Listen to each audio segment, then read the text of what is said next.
জমিনে কে বাকি? তো ফেরেশতা মালাকুল মউত বলবে লা আলাল আরদি আহাদুন ইয়াদুব্বু, জমিনে বিচরণকারী কেউ নাই। আল্লাহ ভাসবেন আর বলবেন আইনাল্লাযীনা কানু ইয়াঈশুনা ফি বুরুজিন মুশাইয়্যাদা, ওরা কোথায় যারা স্বপ্নেও মউতকে ভাবতো না? ওরা ভাবতো মউত আমাদের পর্যন্ত আসতে পারে না। বিরাট বিরাট প্রাচীর, চতুর্দিকে সিসি ক্যামেরা, চতুর্দিকে পাহারা আর পাহারা, চতুর্দিকে নিচ্ছিদ্র বেষ্টনী। ওরা কোথায়? মালাকুল মউত বলবে ওদেরকে নিয়ে আসছি। ইল্লা আহলুস সামাওয়াত ওয়া আনতাল হাইয়্যুল্লাযী লা তামুত, শুধু আকাশওয়ালারা বাকি, আপনি চিরঞ্জীব। আল্লাহ বলবে আকাশ খালি করো। তারপরে জিজ্ঞেস করবে কে বাকি? তো বলবে ইল্লাল্লাযীনা ইয়াঈশুনা তাহতা আরশি, আপনার আরশের নিচে যারা আছে ওরা বাকি। তো আল্লাহ বলবে লাগাও ঝাড়ু, ওটো ঝাড়ু দিবে। তারপরে জিজ্ঞেস করবে কে বাকি?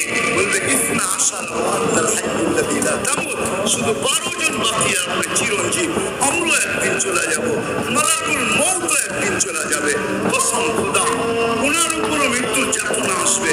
উনিও চিৎকার দিবে আর বলবে লাউ আলিমতু সাকরাতাল মউত মা কাবাসতু আরওয়াহাল মুমিনিন, মৃত্যু সম্বন্ধে কিঞ্চিত ধারণা আমার থাকলে কোনদিন মুমিন মুসলমানকে আমি এত কষ্ট দিয়ে